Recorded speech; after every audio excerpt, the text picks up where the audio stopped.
Hello everyone and welcome back to the podcast. My hormones make me a nutcase. With our noisy sofa. With our creaky sofa, you can hear that in the background.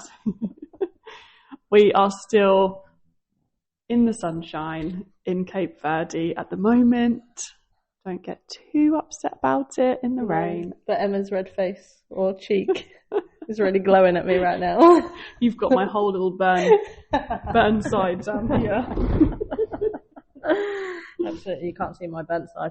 The sun was only coming in one direction, I think. Yeah, we probably should have turned the sunbeds to face the sun. But anyway, you know, first world's problems and that. Absolutely.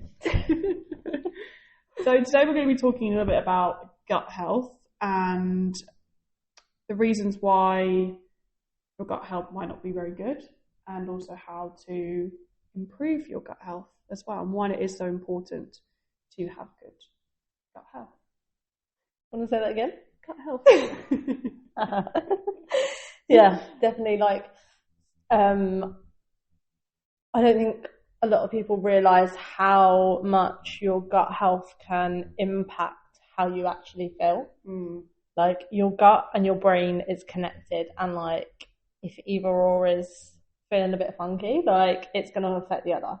I've spoken to so many people before and they're like, oh, I've got an upset stomach today, and I'm like, right, is it actually an upset stomach, or are you anxious about something, or are you potentially due on your period? Because sometimes that can affect it, even though we shouldn't have any symptoms before our period. But we live in a stressful world, so we'll get onto that in another podcast. Yeah. However, there could be other things. It might not just be because you've eaten something funny or whatever. If you keep seeing the same thing, you seem to have a bad belly all the time because of something that you're doing, is that actually linked to anxiety more than a bad belly? Yeah. And then helping with that can then create a better gut, and then you become more resilient to stressful situations. Yeah, definitely. And that's I suppose IBS, isn't it? With a lot of people.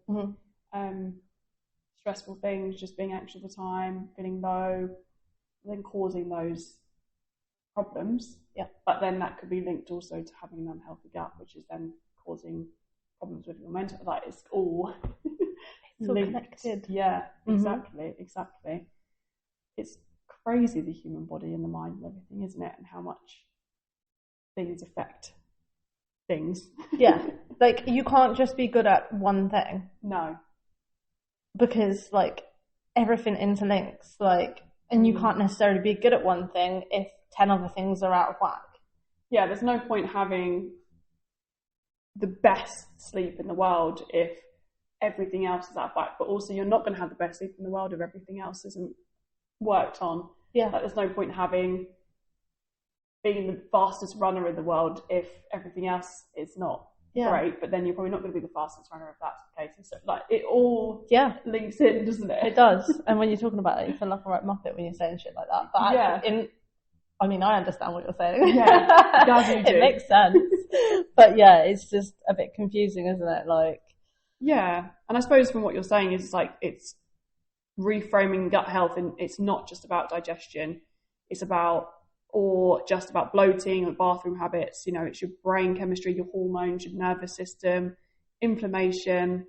Your gut is literally your control center of your whole body. Yeah, and how you feel. Definitely your mood. If your gut's upset, that's it, isn't it? You don't feel great. No, definitely not. And it really does. I suppose for me before football. Before a football game. Yes. When I had a manager that was so stressful, oh my gosh, my gut was awful. But as soon as I didn't have a game on a Sunday, not a problem. Yeah. So you knew that it was that stress, didn't you, from the football? Absolutely. And I still get it now, even though I don't have as much stress on it, but that's probably more of I want to win, I want to do good, rather than feeling the stress of someone being shit to me. Yeah. So, and I've had to figure out ways, bearing in mind I've played football since I was 7, figured out ways to overcome it. Well, not necessarily overcome it, but work with it so it's not as bad. Yeah. If that makes sense. So I know that I'm not going to have my breakfast at 7 a.m. I'm going to get up, I'm going to take the dog for a walk, and I'm going to have my breakfast at like maybe 9 or 10. Yeah. Because I can't have breakfast and lunch because we leave at like 12:30 to get wherever we are, or we might leave earlier than that. And then I have a snack. But like this, because I don't have too much time in between, like I don't have enough time to think about, oh my God, I need the toilet. Yeah. And I actually have some breakfast left in me. Not that you guys need to know that, but you know, we roll. Well, and some energy. And because the games that I've like been before, like, oh my gosh, like trying to run around a football field. But like literally you've eaten a whole stack of pancakes, but actually none of them's left in you, and you're like trying to run around for 6 miles thinking, oh my God, I can't do this. Yeah. So like, yeah, finding ways that work for you. Is it a breathing technique? I tried humming. Humming actually really works. Like, because it stimulates your vagus nerve. And that really helped. I mean, I just walked around the whole morning like, but does me a massive favour. Like, yeah, so I think I've tried breathing, I've tried other things, but they didn't necessarily work. Trying yoga before, but that didn't necessarily work. Whereas the humming and the eating my breakfast a bit later and taking the dog for a walk and like almost distracting myself. Yeah. Like not getting changed into my football stuff before I have to get changed into it, all has helped me. But it's taken me so long to learn that. Yeah.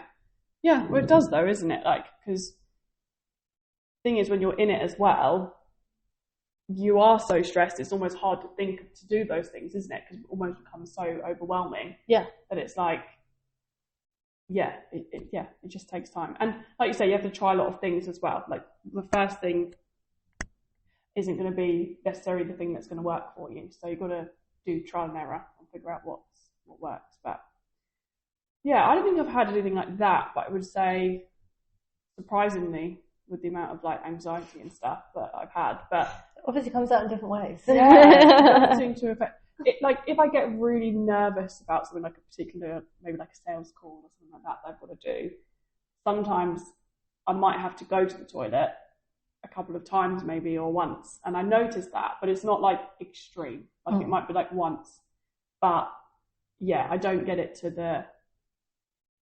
that extreme, I suppose. Yeah. But yeah, like you say, it comes out in other ways, doesn't it? So, and that's the thing, and you still get being affected by it, even if it's not that bad. It's still a response, it's still isn't a response, it? Over your anxiety and your gut being like, oh, hello, you're not okay. Definitely.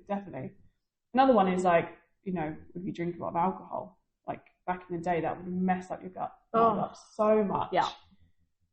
Like TMI, but yeah, go into the toilet, things like that. Now even if I have even just one alcoholic drink, like I instantly bloat. Like my body just doesn't like it. It doesn't affect me in the sense of actually go the other way. It can make me quite constipated rather than. That's interesting. Yeah, it does that. Yeah, because your body's trying to get rid of toxins, not keep it in. Yeah, so that's weird that it. Well, not weird because it's a natural response. Not calling you weird.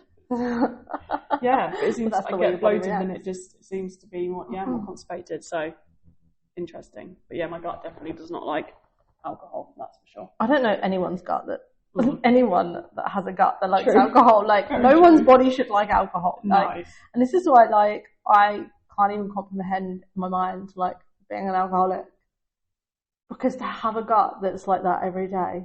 But your body, or would it get used to it? Gets used to it, doesn't it? To a certain extent. I don't know. I still feel like it's got to get rid of toxins, but maybe it does. I don't know. But I suppose because people that drink more often and stuff don't really notice the hangovers as much, and they just get used to like less quality sleep and all those things, don't they? So I suppose to some extent you just, maybe that's just your normal. Yeah, maybe. No, thank you. No, thank you. Not for me. No.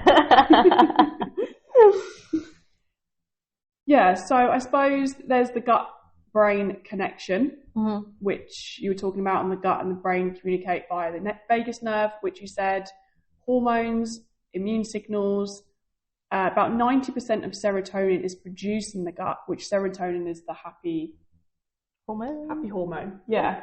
So that makes total sense with suffering with your mental health. We don't have a healthy gut, which that's not been. Do you know what? I remember hearing that for the first time. Was it Eleanor at one of your boxing events? Oh yeah, years ago. Oh my god, so long ago. I didn't even hear this talk because I was fanning around in the back doing something else, so I didn't even know what she said. She said she was like, oh, that basically that 90% of your, serotonin is produced in the gut. She said that. I remember hearing that for the first time, and she was like, that's like new stuff that's coming out. And I was like, oh, that's really interesting. Wow. Yeah. That's mad, isn't it? Yeah. But yeah, it is. Like, if you've got bad gut biome, like, none of your happy hormones or whatever are gonna work as efficiently because, like we just said, your gut's bad. So it makes sense that would be 90% of it is produced, like the serotonin and stuff is produced from the gut. Yeah. Because as soon as you've got a happy gut, you feel happier. Yeah, exactly. And that's why imbalanced gut bacteria are associated with anxiety, low mood, increased stress reactivity, chronic gut inflammation. Inflammation affects brain chemistry and emotional regulation. So that's why supporting your gut health can improve your emotional resilience, not just your digestion. Yeah. And it's a good one to focus on. And I don't think can I say it's not that difficult to... I suppose it depends on the person. And obviously intolerances as well. Yeah. But like there are plenty of things you can do to help your gut. Yeah. I suppose it's a tricky one because depending on where you're at with what you eat on a daily basis, what your habits are, like what's easy for one person, I suppose could be really difficult for someone else. Yeah. Making the changes. But I know what you're saying. But you can add in little bits. Yeah. Rather than having to go all gung-ho. Yeah. At things. It's not as if you have to necessarily... I mean, you might need to change your whole diet, but you can do it slowly by adding these little things in rather than uphauling. No, I'm chucking words out that aren't even a thing. I don't know what word I'm looking for, but changing everything. Yeah. Yeah, that's it. Definitely. Yeah, so what should we talk about next? So she's been in the sun. We're in the sun today, oh right? My God. Well, I was thinking, do we go into more about what things you could have to help with that? Yeah. Or do we... Yeah. No, I think we should... This is a good one to go into what things you could have. Definitely. So you want to feed the gut microbiome with lots of variety. Yeah. Variety is key. Because then you're getting lots of different like micronutrients, macronutrients. You want to get everything. Vitamins, minerals. That is really, really good. Yeah. And there's so many different things that different foods do that maybe another food doesn't do. Yeah. So having like you say, a big variety of them is going to be the key. Yeah. They say about 30 plants, don't they, a day, which sounds really scary, but that does include herbs, nuts, seeds, like it includes a lot of things, different vegetables, like just, So maybe don't go straight for the 30 because that's quite scary. But even if you're using a few different herbs or spices in your meals, if you're getting like nuts, buy a bag of mixed nuts, because then you can get a few different varieties, buy a bag of mixed seeds rather than just always using almonds, for example. Yeah. Like have a variety of different ones. You don't have to have like a whole plate full, but just have different ones. And the same with like seeds, have different ones. And that's going to create all that variety in your food. Like have different fruits as well. Different fruits are going to help, different vegetables. Like you can have obviously the same veg, but try and rotate some throughout the week, trying different things. Yeah. And it doesn't have to necessarily be all in one day. You can do that like across the week as well. Like absolutely, yeah. I always get like a bag of mixed seeds or mixed nuts and just sprinkle over the top of stuff. Exactly. And it's so much easier, just put them in a jar and then you're like, okay, cool, I'll have a little bit of whatever comes out when you sprinkle it. Exactly. Then you're getting variety, which is good. Yeah, absolutely. You got things like kefir. Yeah, all your like fermented foods. Kimchi. Sauerkraut. Kombucha. Yeah. All things come under that. Good question. My brain is not working right now. We haven't got a list of them in front of us, so no. But there are a few. There we go. There's lots more. Like Google it. I think if you're going into the fermented side of things, start with like kombucha or something like that, maybe kefir, because sauerkraut and stuff like that is quite strong flavoured. Yes. And kimchi, but obviously try it. But ease your way in. Have it. Have a small amount. Yeah, definitely.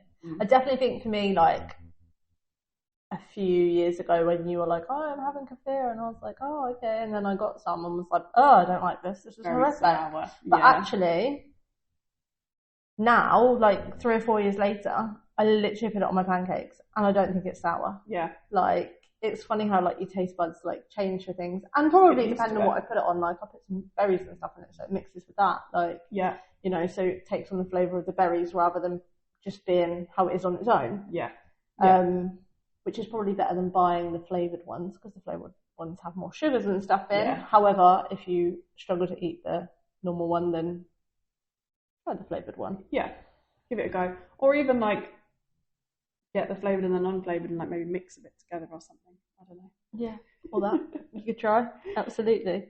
But yeah, even normal yogurt is great for you. That's got lots of good bacteria in it as well and stuff. So, you know, there's loads of things. What about your views on, you know, the little yogurt drinks you can have, like Yakult and stuff like that? The prebiotics, probiotics, those kind of things. I mean, it's not something that I ever have. No, I don't. My mum used to when we were younger. I used to have them when I was younger, but I never really have them now. But I feel like because I have like kefir and all of that, that I don't really feel like I need it. But maybe, I don't know. I don't know. I feel like I've seen different conflicting information on it. And I'm not 100% on the most recent, 100% certain on the most recent research on it. So I don't know. Like, my gut is telling me, that like, you don't need that.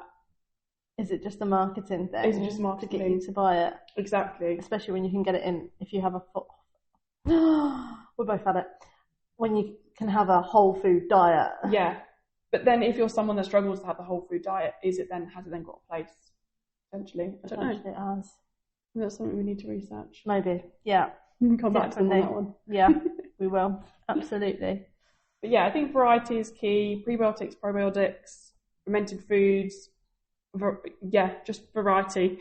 Yeah, always. In terms of the food side of things, I think that's the best thing to kind of support your gut. But then I think in terms of the mental health side of things, managing your stress, managing your sleep, lots of breathing techniques or whatever works for you, yoga, trying different things. Like for me, I'm trying to do the negative reframing because that helps, and also doing some deep breathing. Not great at it. I'm not being hugely consistent at it, but it's something that I know does work. So it's like having those little things in the toolbox to help you when you are like overly stressed. Yeah. And I was having a conversation actually the other day with my client, and there are like box breathing, like 6, 7, 8, 9, 10, 11 breathings, you know, all those different things. And just because you can't necessarily hold your breath for 4, do for 4, etc., doesn't mean you have to stick to that.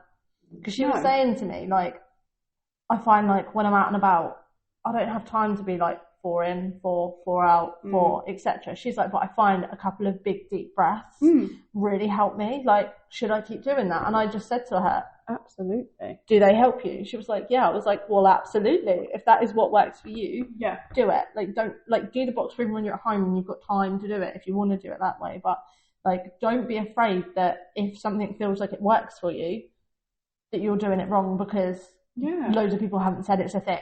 Yeah. If it works for you, it works for you at the end of the day, doesn't it? Like, it doesn't, there's all those, like you say, advice out there, but ultimately it's whatever works for you in the moment. So I just do that sometimes. I just do the deep breaths. Sometimes I don't count. Sometimes I find the counting actually is more stressful. So sometimes I just find just doing the deep breathing actually just calms the nervous system.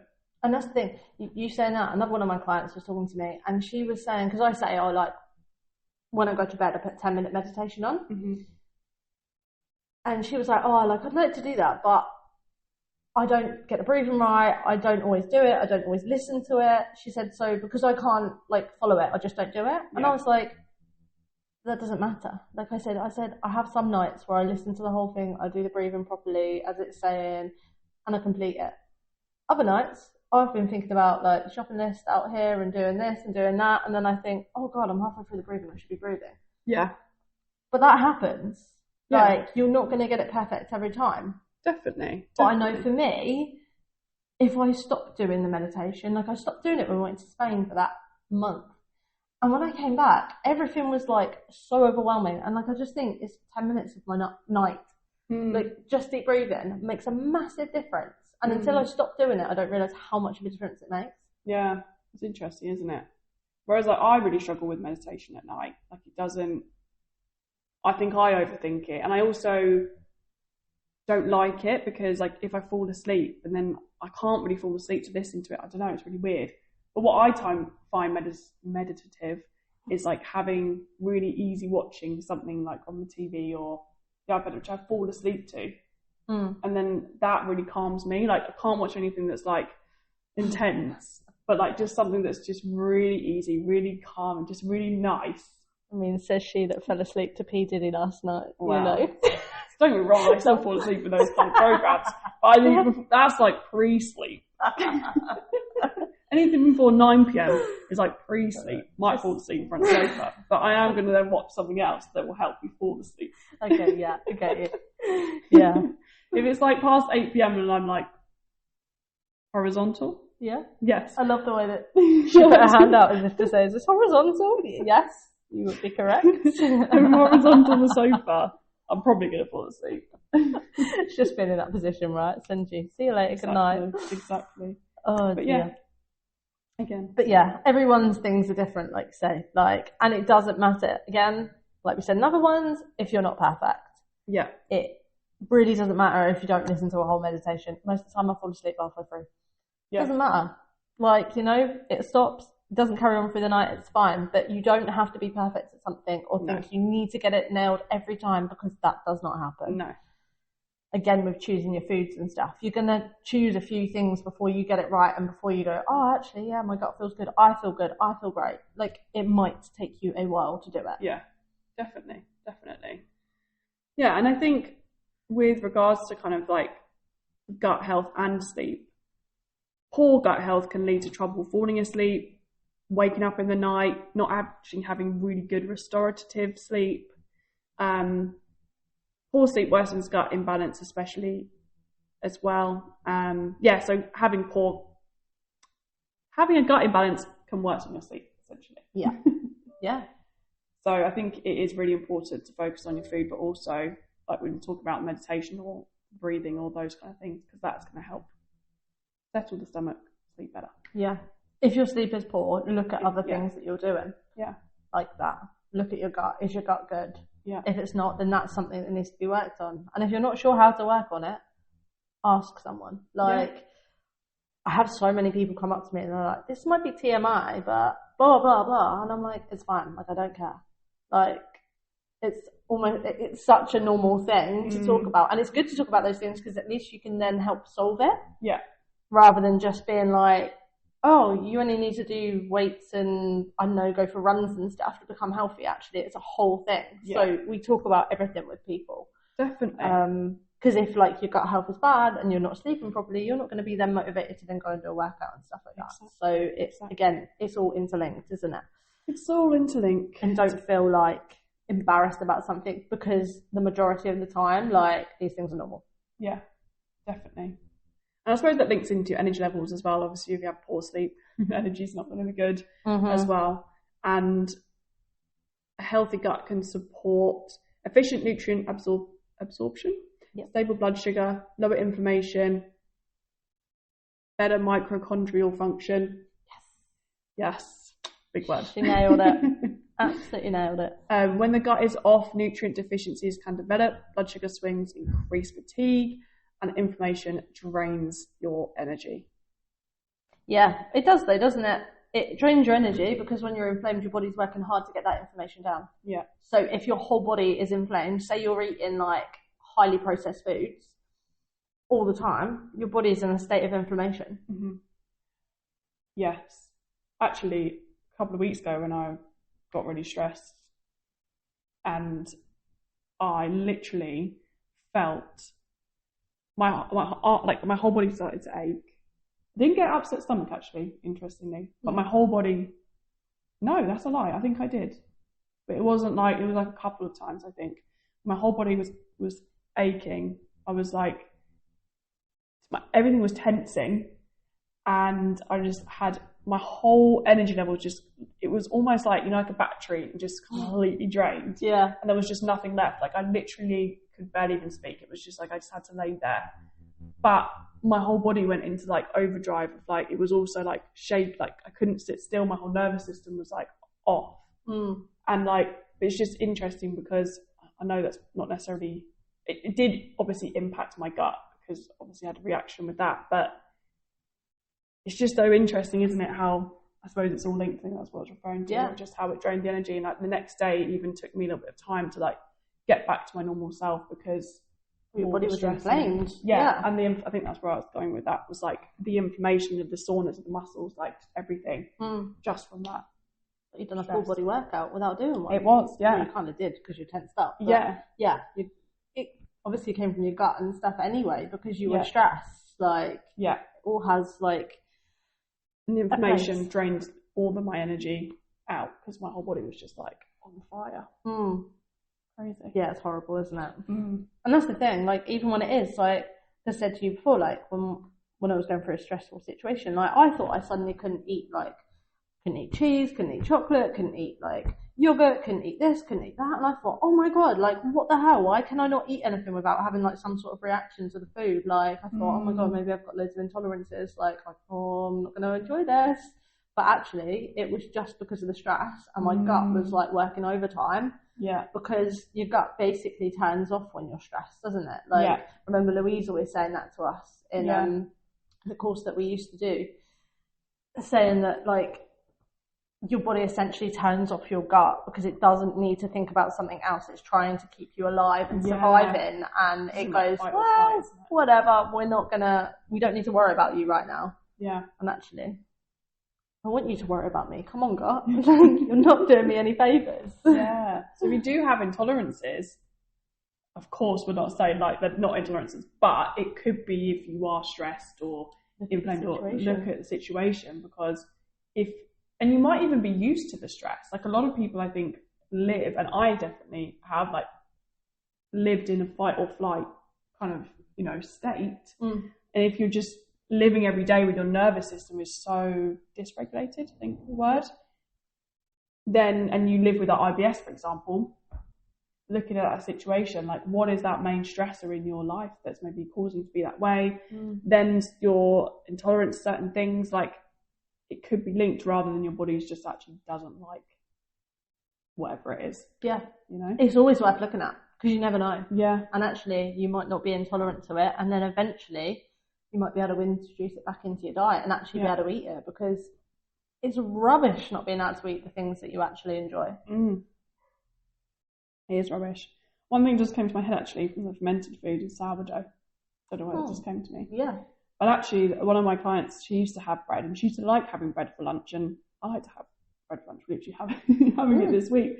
And she would say, but I always feel really tired and sluggish after having it.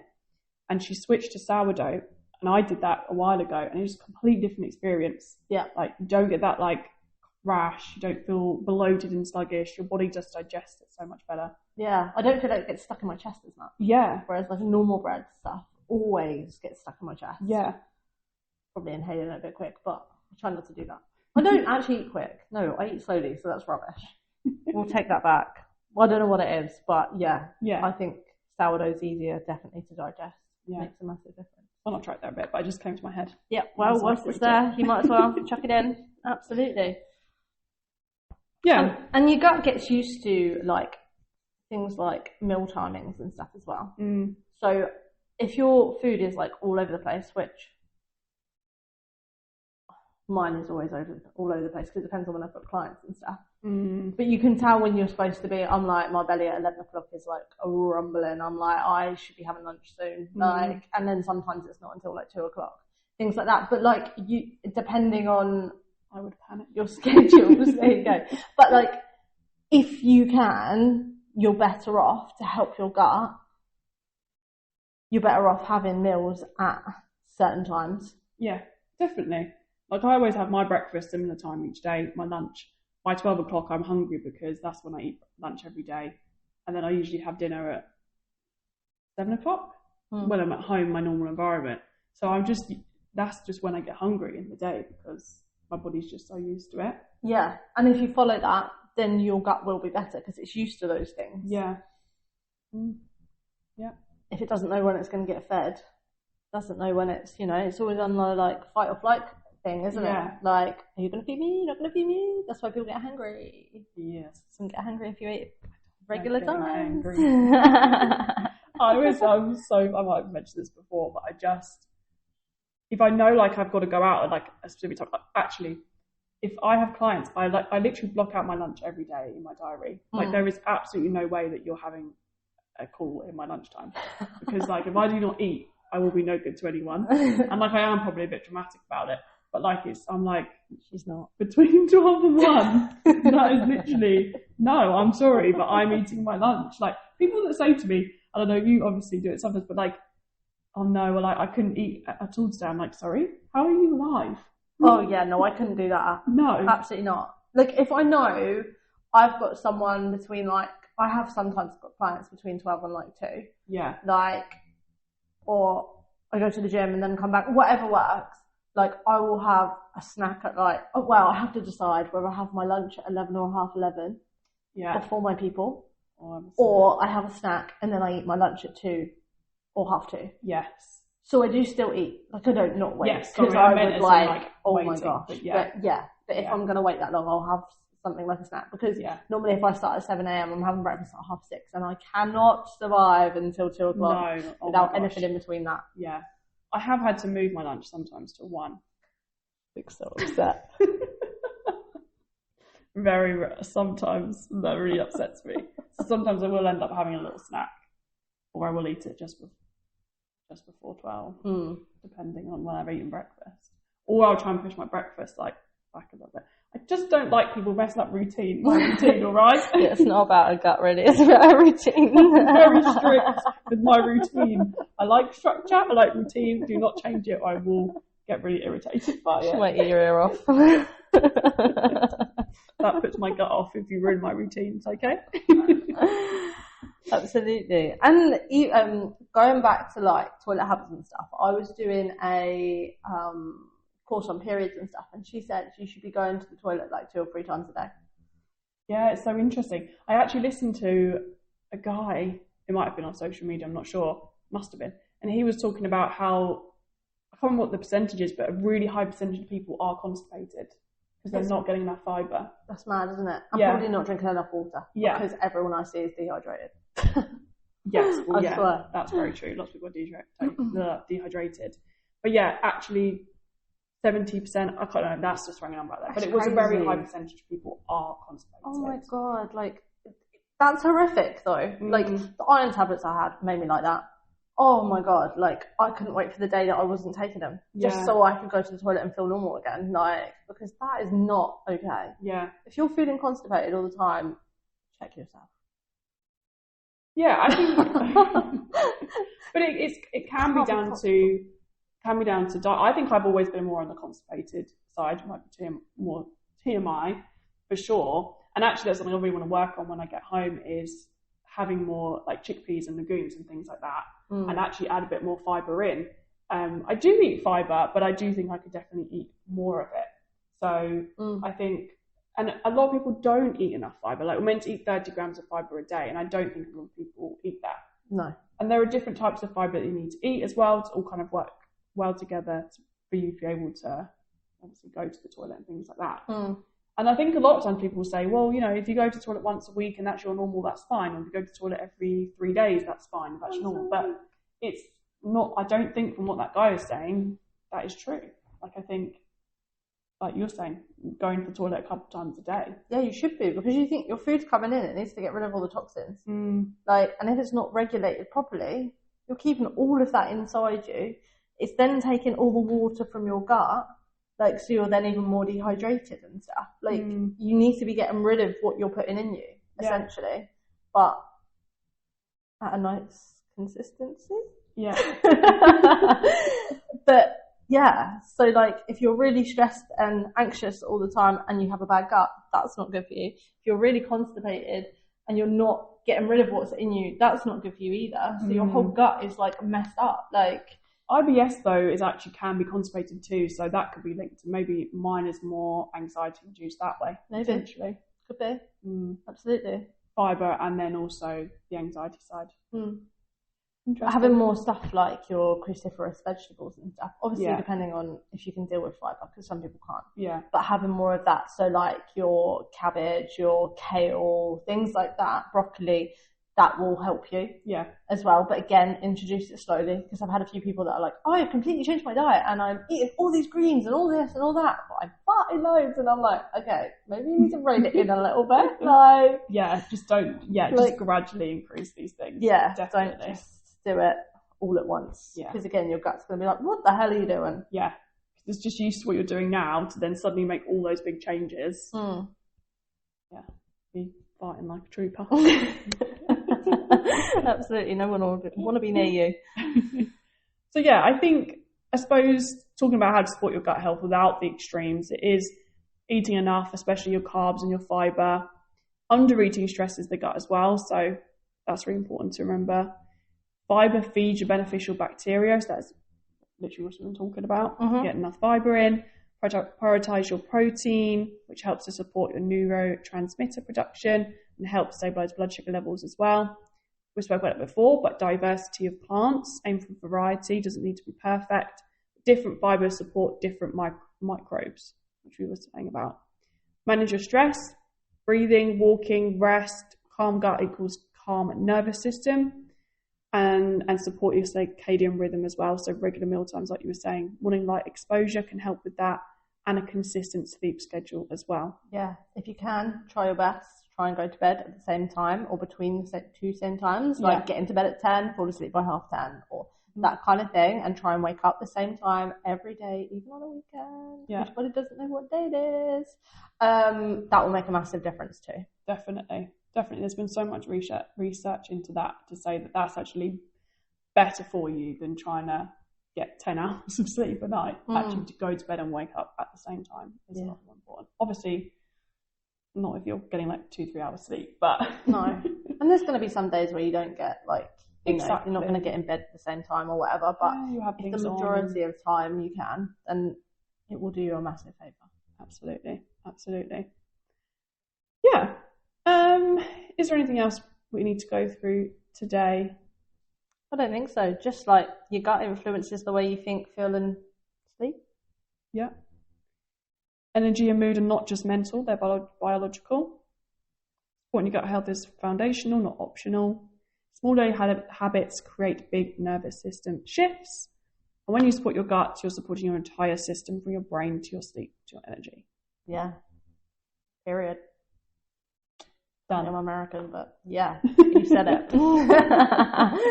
Yeah, absolutely. Yeah, look after your gut and it will look after you. That's it. Cool. Well, we'll leave it there for today. Yep. I think we've covered a lot. We always say, just be 20 minutes, but I think we've always been 40. But anyway, thank you so much for listening, guys. If you have any questions on this, reach out to us. We've got a number on socials. Email us at fitgirlswhoeat93@gmail.com. That's the one. If you have any podcast suggestions, let us know. And that is it. We'll see you in the next one. Yeah. Thanks for listening to us. Catch you in the next one. See you later. See ya. Ciao. Bye. Bye, Felicia.